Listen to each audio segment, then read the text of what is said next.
Ito na ang ating katanungan nga, kung peace of mind ang hanap, dapat bang jowa ang hangarin? Sabi ni Darwin Rosel, hindi po, peace of mind ang hanap eh. Hindi naman solusyon ng jowa para sa peace of mind. Serious? Sabi ni Mary France, you don't need a boyfriend to have peace of mind. Ayan, sina Rosalina Dalangin, sabi niya, hindi.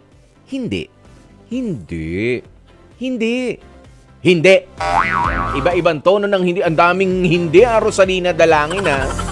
Grabe, ha? Ayan, si Maria Reggie Diaz, sabi niya, pera ang hanapin. Hindi jowa. For peace of mind. Sabi naman ni Romulo Pablo Jr., lalo ka mawawala ng peace of mind kapag ka naghanap ng jowa. Ayan, si Janice Dagami, sabi niya, mahanap mo rin ang peace of mind mo sa kaibigan at sa pagbabasa ng mga nobela kesa makipagmarites sa labas ng bahay na imbes magkaroon ng peace of mind, sakit sa ulo pa nakuha mo. Kahit jowa pinag-uusapan, di ba nga? Ayan, si Russell Vargas, sabi niya hindi. Ang dami mga hindi. In fairness, ang dami mga pero ang dami gusto magka-jowa. Gusto may jowa na may peace of mind pa.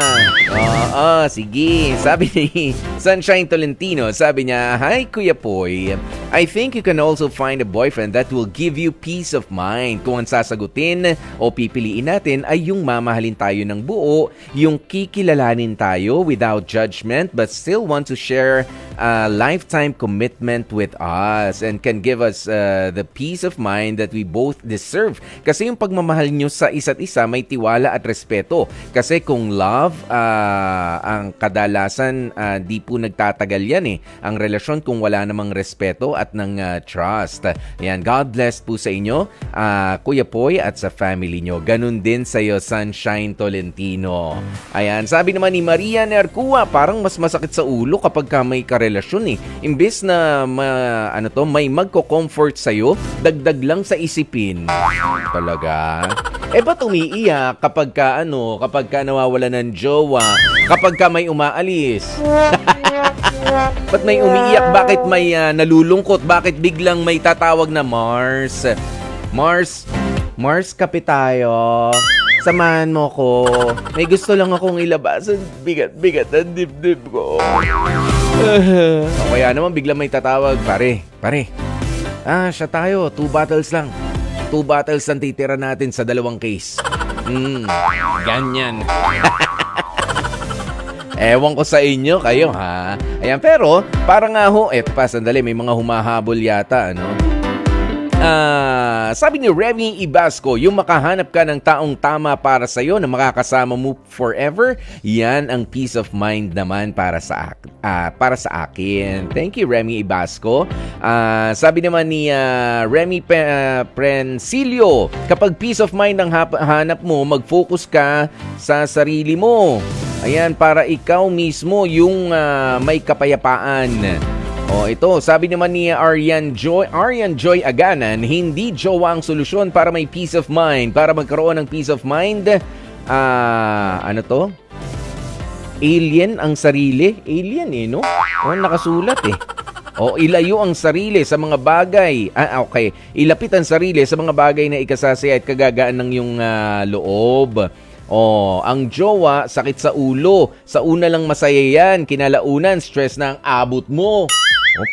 Para talaga kayo may mga hanas siya, samantala, itong si Dodong Asanaka naman, sabi niya, mahal kita, Karen. Hindi naka-move on kay Karen. Ayan, at syempre si Moon Ray, sabi niya, kung peace of mind ang hanap, dapat wag nang magjowa kasi baka may jowang iba rin yung mahanap mo. Mga hindi maka-move on kay Karen to. Grabe, Karen, ha? Ayan. Pero magiging payapa ka nga ba kung pwede naman nating i-relate kanina eh. Magiging payapa ba ang kaisipan mo kung alam mo na nanulot ka? Yan. Daanan lang natin yung kwento ni Karen. Of course not. Ayan. Pero, ayan, sa question nga, kung peace of mind ang hanap, dapat bang jowa rin ang hangarin? Alam nyo, Hindi naman ibibigay sa atin ang lahat dito sa mundo. Kung peace of mind ang hinahanap mo yan kapag ka sa mga panahon na ikaw ay gulong-gulo. Pero kapag ka nga ikaw ay napunta doon sa jowa na merong malawak na pangunawa, pasensyoso o pasensyosa, at yun talagang mahal ka, nararamdaman mo, at yun sabi ko nga kanina, yung masasabi mo na kapag ka niyakap mo siya without even saying a word, ay nasasabi mo, napapahinga ko, nagiging payapa ang isip ko, basta nandito ka sa tabi ko. Makita ko lang yung mukha mo, 'di ba? You give me peace of mind.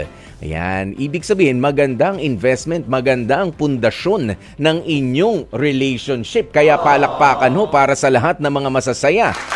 At payapa ang kanilang mga isip kahit pa nga long distance ang relationship nila. Yung iba nga overseas pa, 'di ba? Pero payapa dahil hindi, kapag ka nag-uusap tayo, alam ko wala ka namang ginagawang kalokohan dyan. Kahit ano pa mga makarating sa akin, di ba, na mga bali-balita, yung mga ganyan, di ba, pagka long-distance relationship, okay lang, basta ikaw pa rin ang peace of mind ko. Dahil mas kilala mo yung tao. Ayan, pero kapag ka nga ho, talagang medyo may kakulitan na below the belt, ang inyong mga jowa, talaga mahirap po maging payapa sa isipin.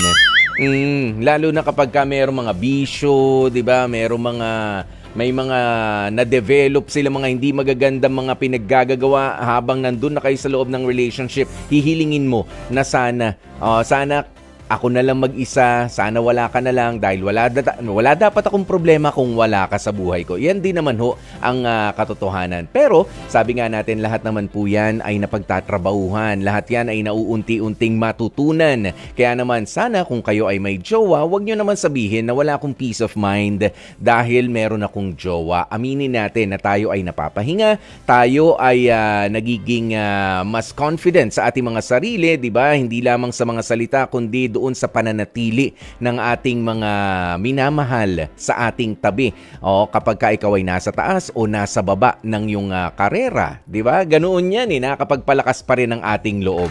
Ganoon yun.